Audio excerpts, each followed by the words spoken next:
All right, hello and welcome to Camel Finance. I'm your boy Camel, and welcome back, I guess. Welcome back to the channel.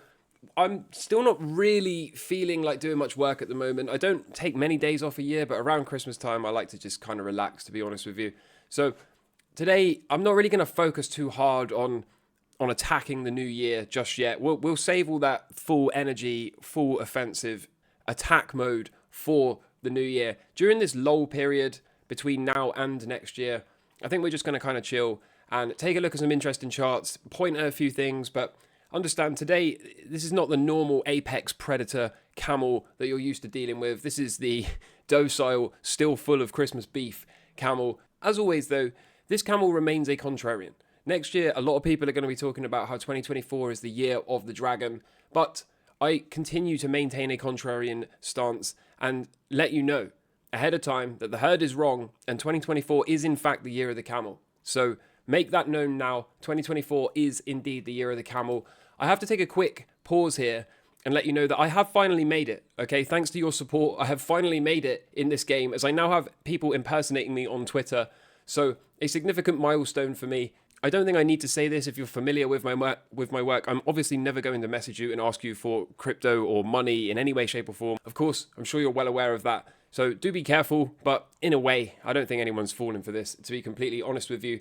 I found this and thought this was a nice summary to sort of reflect on the year, right? How bad are things? Well, the stock market's at all-time highs, so's gold, okay? Home values are up at all-time highs. Bonds are up 5% this year after a historic 2-year bear market, and net wealth is at all-time highs.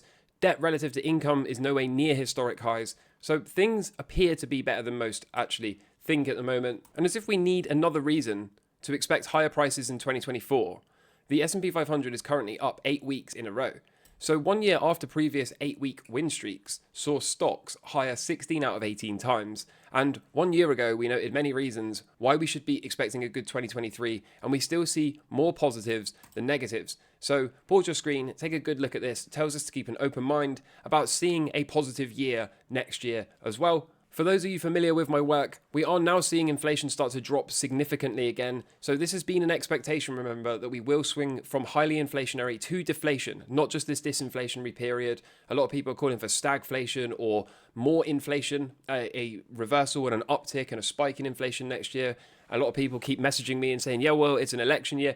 Look, we're going to deal with this thing one day at a time as always. 2008 was an election year as well. Okay, yes, they probably are going to inject more liquidity, but is it going to be more stealth liquidity or is it going to come after a crash? That's to be determined. For now, though, things are pointing in the right direction. If this continues to drop like a stone, like I've been hypothesizing that it will for the entirety of this year, then expect us to move into deflation just like we saw China do recently. Again, not going to spend too much time being serious today. This is more for entertainment as, like I said, I am still full of Christmas beef, but this is certainly going to be a focus of the channel as we move into next year. And here we have a slightly more light-hearted piece of news in that the bankers in Argentina are currently protesting their new prime ministers or president's anti-bank reform. So the new president is, of course, pro-Bitcoin, and the bankers don't like this. So, I mean, it's pretty funny, right? It's pretty funny when they're in their jobs and they get to profit whilst everyone else loses. They have no problem with that. And now all of a sudden, we might have a money which is fair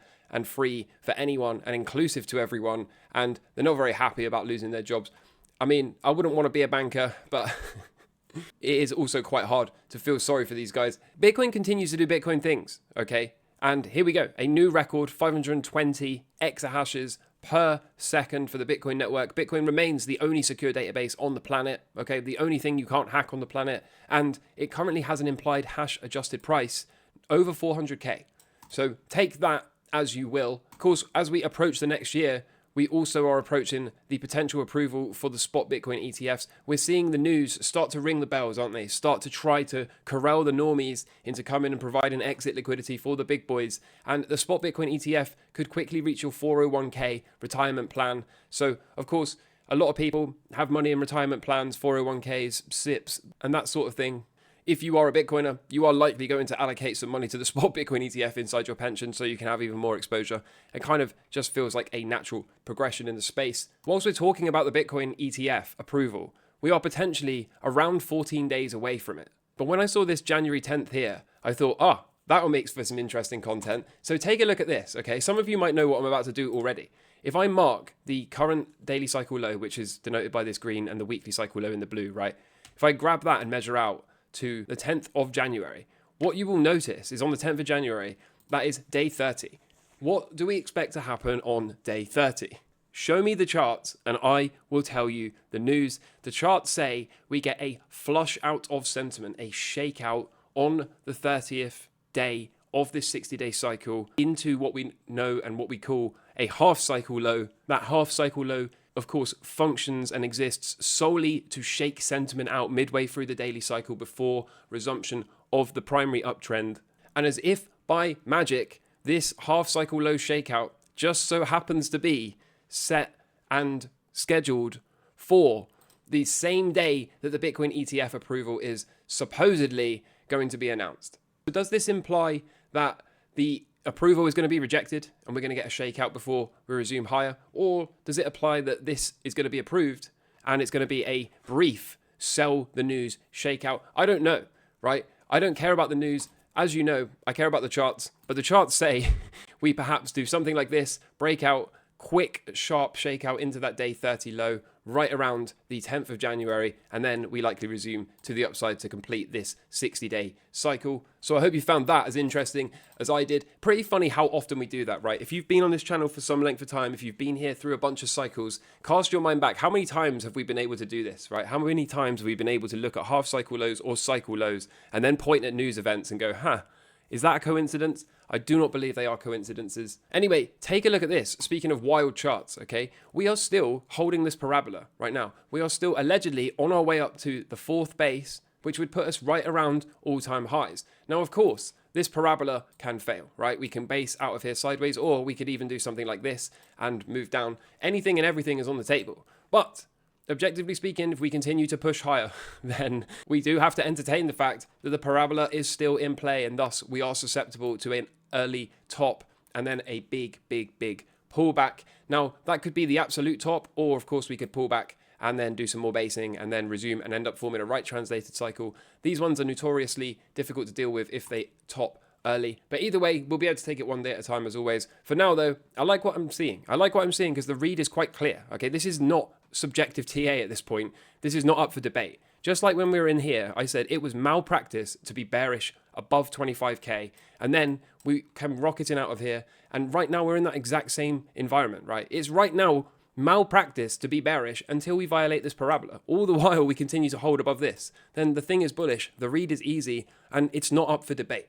So I like it when it's not up for debate. I like it when we can sit here and confidently say we know what's going on, and what's going on right now is we're in a parabola until proven otherwise. You can also see right here, this seems to be a logical place for the price to hold if indeed we are going to repeat this pattern here and resolve to the upside. So if we're going to continue to repeat this, then we should expect the current cycle low that we've got marked back here to hold. That should remain the ultimate low, which is why our stop is slightly below that, because if we breach that low, then we have invalidation for the current setup. And again, it is right until it is proven wrong. Break down from here, something like this, and we can say, nope, that's not what we're doing. But all the while we continue to hold, all the while we continue to push up, then you know the deal, right? And if you're still in this category of people that's not super bullish, then take a look at the comparison side by side, 2012, 2016, 2020, and now, okay? These are very big numbers. This is $440,000. I'm not saying it's going to go there. I'm just saying it wouldn't be beyond the capability of Bitcoin if it did.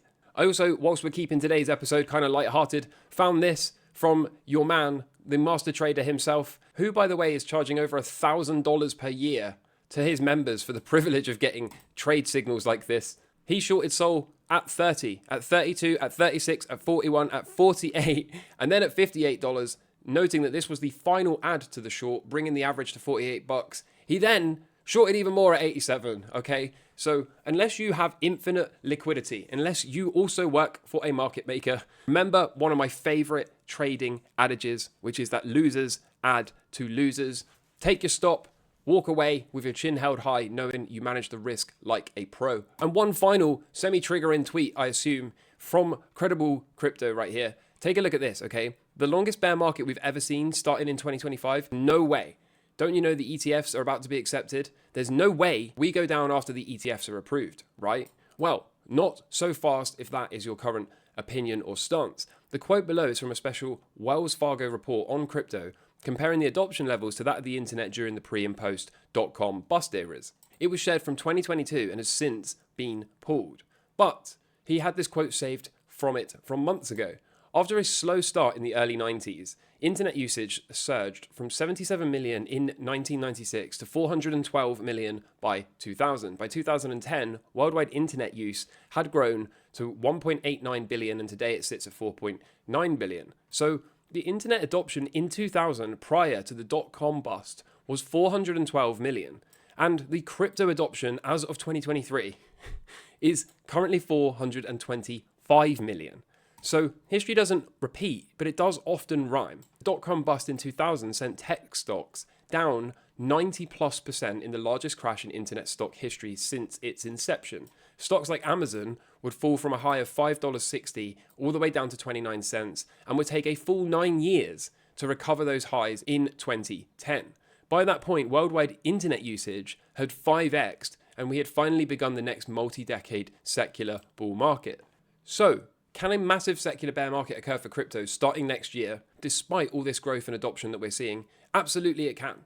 And does this mean that progress and growth in the crypto space will be halted during this time period? No, absolutely not. It is perfectly possible that we continue to see continued adoption, but that is overly priced in ahead of time during the next coming blow-off top cycle. And then similarly to the .com bust, we may well have to undergo a multi-year, first true secular bear market decline for Bitcoin and the crypto industry, whilst price comes back down to reflect the current reality. So don't be fooled into thinking that this market will go up only because of increasing growth and demand and adoption by traditional players. This is great for long-term fundamentals, but it does not mean that we're going to keep going up without any major multi-year pullbacks along the way.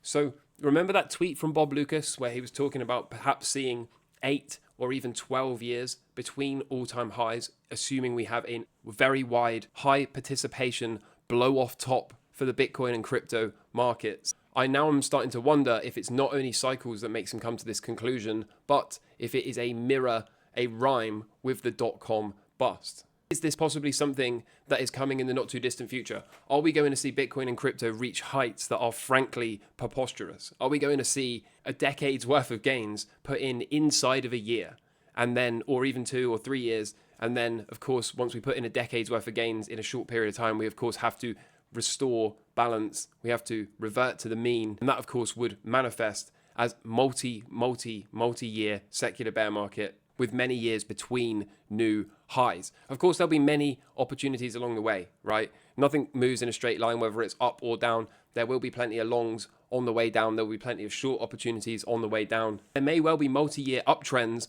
within the context of macro downtrends. But overall, it is worth keeping this sort of thing in mind as we move into 2024, as you start to formulate your plan ahead of time, as you start to figure out what you want to do with your exit strategy ahead of time. If you are planning to just hold forever and never sell a single sat, that's entirely up to you. But make sure if you're making that decision that you're aware that this is a possibility as well. So with all that said, I don't personally put too much weight on what happens to the price between now and the new year. I think this is a low volume, lull period. Plenty of traders like myself are just kind of pushing existing longs and not looking to take any new positions or risk. So I'm going to go for a rapid fire run through the charts. The dollar is still breaking down. Happy days. The 10-year yield is still on its way down because it knows the Fed is done hiking. Happy days there. Bitcoin seems to be doing Bitcoin things, seems to be holding above this cycle lows. We're still making higher lows for now at least. So long and strong continue to push, keeping a mindful eye that we have a cycle low shakeout, a half cycle low shakeout due around the 10th with that ETF news. Gold still hasn't given any kind of long signal, but I expect it possibly to do so in the not too distant future. My oil short is currently either working on breakout or retest resumption, or it's about to fake out and then resume to the downside. Either way, I've choked my stop up to just above the local high that was set yesterday. So if we move above this level here, then I will be taken out of the short, and that's fine because we've made plenty of profit on the way down. So I'm giving it a little bit more space, going to continue to push the short until it becomes unreasonable to do so. But if we make another higher high here, then I have to be out of the trade and out of the way. So for now, happy days. Short and strong continue to push. We'll see what happens from there. These crypto-related equities are still in berserk mode, aren't they? So not much more you can do apart from enjoy the trend. So Russell 2K breaking out of this massive range break base here. So love to see that. The VIX still not speaking to a volatility event, is it? And the regular indexes, look, Dow Jones still holding the trend line. NASDAQ still pushing above all-time highs. And S&P 500 quite possibly is not going to give us a second drive for a cycle low. It's quite possibly already found a day 38 cycle low here. And we're now looking to resume up. So like I said, I don't give too much weight to what happens in this lull period at the moment. Continuing to push all trades, and we will come back swinging in the new year. Until then, I hope you're doing well in life. I hope you had a nice holiday break. Wishing you all a very happy new year. And until next time, take care from me. All the best. Cheers. Bye.